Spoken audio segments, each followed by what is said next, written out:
आज शुरू करेंगे इंटीग्रेशन के बारे में। तो सबसे पहले इंटीग्रेशन में सबसे पहला फॉर्मूला आता है। मान लीजिए अगर आपने हम पढ़ रहे सबसे पहले इनडेफिनेट इंटीग्रेशन। इनडेफिनेट का मतलब होता है जिसमें इंटीग्रेशन की लिमिट आपको नहीं निकालनी है, ठीक है।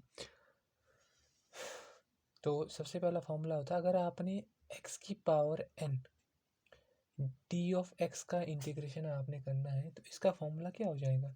आप क्या करेंगे, एक्स की पावर जो आपका एन है ना प्लस वन करेंगे और डिनोमिनेटर में एन प्लस वन करेंगे, ठीक है, प्लस सी।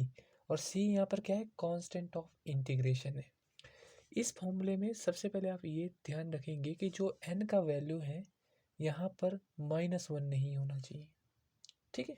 यहाँ पर क्या नहीं होना चाहिए, एन का वैल्यू माइनस वन नहीं होना चाहिए। बाकी ये फॉर्मूला सभी के लिए लगेगा। जैसे एग्जाम्पल के लिए तौर पे मान लीजिए अगर आपने x की पावर टू का इंटीग्रेशन करना है तब भी आप इस फॉर्मूले से कर सकते हैं। x की पावर थ्री का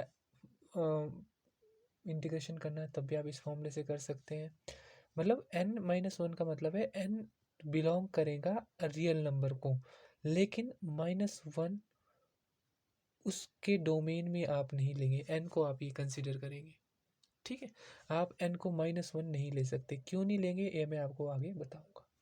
अगर आपने एक्स स्क्वायर का इंटीग्रेशन करना है, एक्स क्यू का इंटीग्रेशन करना है, एक्स हंड्रेड का इंटीग्रेशन करना है, जो भी है, एक्स की पावर माइनस टू का इंटीग्रेशन करना है, एक्स की पावर माइनस फोर का इंटीग्रेशन करना है, आप इस तरीके से इस फॉर्मूले से करेंगे। जैसे फॉर एग्जांपल मान लीजिए आपने एक्स की power two d of x का इंटीग्रेशन करना है, क्या करेंगे आप, मैंने क्या बोला, ये फॉर्मूला जो एक्स है two plus one, n x n का वैल्यू कितना है टू है तो उसमें एक ऐड करेंगे हमेशा आप, टू प्लस वन, एन की जगह टू रखेंगे, सॉरी एन की जगह क्या लिखेंगे टू रखेंगे, प्लस सी। सी हमेशा लगेगा कांस्टेंट ऑफ इंटीग्रेशन, ठीक है। इनडेफिनेट इंटीग्रल में हमेशा सी का आपको प्रयोग करना पड़ेगा क्योंकि ये कांस्टेंट है इंटीग्रेशन का, ठीक है।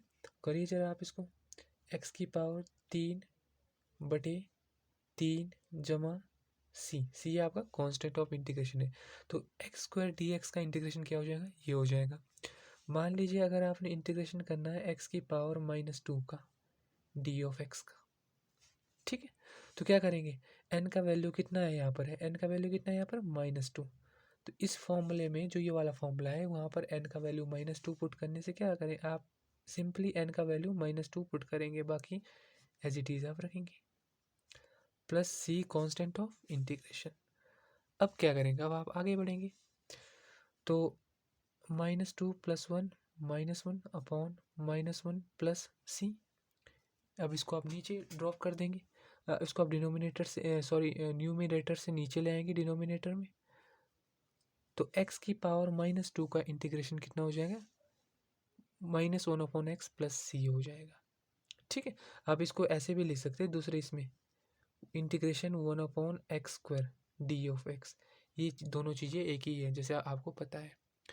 मान लीजिए अब क्या करते हैं आप, मान लीजिए अगर आप एक्स की पावर क्या सॉरी एन का वैल्यू क्या लेते हैं, माइनस वन ले लेते हैं, ठीक है।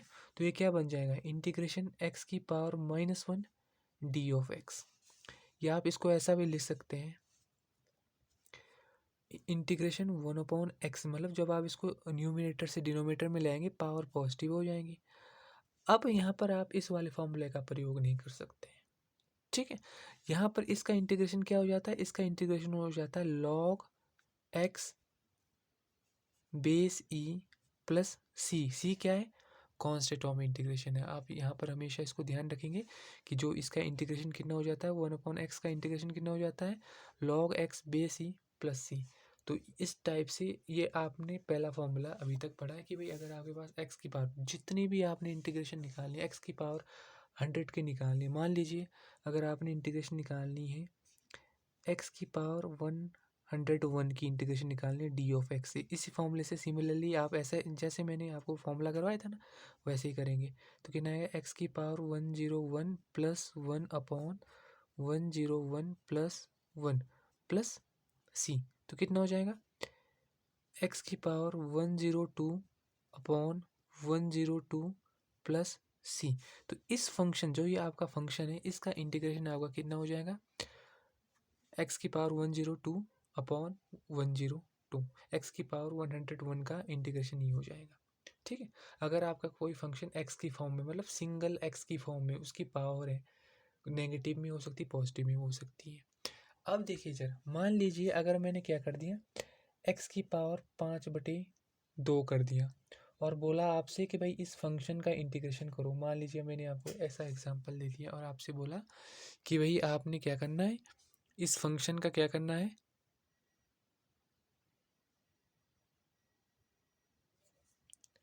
अगर आपने x की पावर 5/2 dx का इंटीग्रेशन करना है तब भी ये फॉर्मूला आपका यूज हो जाएगा। अब आप क्या करेंगे, n का वैल्यू कितना है यहाँ पर, 5/2 है, तो x की power 5/2 plus 1/5/2 plus 1 plus constant of integration. c क्या है आपका, कोई अर्बिटरी कांस्टेंट है, कांस्टेंट इसको बोलते हैं constant of integration. Arbitrary constant का मतलब है इसकी वैल्यू फिक्स नहीं है, कुछ भी हो सकती है। ठीक है, तो करिए जरा आप, x की पावर 5/2 प्लस इसको कर दिया आपने तो कितना आ गया, 5 plus 2/2 upon 5 plus 2/2 plus c, तो कितना आ गया, x की पावर 7/2 अपॉन 7/2 जमा c। तो आप इसको लिखेंगे, ये रेसिप्रोकल हो जाएगा तो 2/7 आ जाएगा, x2 raise power 7/2 plus c। इस फंक्शन का इंटीग्रेशन आपके पास ये हो जाएगा। ठीक है, इस फंक्शन का इंटीग्रेशन क्या हो जाएगा आपके पास, ये हो जाएगा। तो ये अगर आपके पास x की पावर n कोई भी इंटीग्रेशन हो जहाँ पर n-1 के बराबर नहीं हो तो आप इस तरीके से अप्रोच करेंगे। अगर n-1 हो तो उसका integration log base e x हो जाएगा। ठीक है, मान लीजिए अब दूसरे टाइप देख लीजिए थोड़ा सा। मान लीजिए अगर आपके पास डी ऑफ एक्स है, मतलब ये डिफ्रेंशिएशन है विद रिस्पेक्ट टू एक्स है, इसका इंटीग्रेशन करना है। इंटीग्रेशन भी किस रिस्पेक्ट में करना है, एक्स के रिस्पेक्ट में करना है। तो इसका इंटीग्रेशन सिंगल एक्स हो जाएगा प्लस सी, क्योंकि आपको पता है कि इंटीग्रेशन और डिफ्रेंशिएशन कन्वर्स प्रोसेस है। इंटीग्रेशन का कन्वर्स क्या है, डिफ्रेंशिएशन है। ठीक है, आप इंटीग्रेशन को एंटी डेरिवेटिव भी कहते हैं। इंटीग्रेशन को क्या कहते हैं, एंटी डेरिवेटिव भी कहते हैं। तो अगर आपके पास इंटीग्रेशन है D of x, integration of D of x है, मतलब यहाँ पे सिंगल टर्म्स वन इंटीग्रेशन करना है। ठीक है, तो इस तरीके से हो जाएगा। मान लीजिए आपने सिंगल नंबर्स का इंटीग्रेशन करना है, जैसे मान लीजिए आपने 4 का इंटीग्रेशन करना है, तो आप क्या करेंगे, 4 डी ऑफ एक्स करेंगे इंटीग्रेशन के अंदर। अब 4 तो कांस्टेंट है, इंटीग्रेशन के बाहर आ जाएगा रूल के हिसाब से। रूल क्या बोलता है, कांस्टेंट टर्म इंटीग्रेशन के बाहर रखा है। देखो, differentiation with respect to x कर रहे हैं हम, तो 4 कांस्टेंट है, इंटीग्रेशन के बाहर आ जाएगा डी ऑफ एक्स। अब देखो जरा, डी ऑफ एक्स का इंटीग्रेशन कितना होता है, एक्स होता है।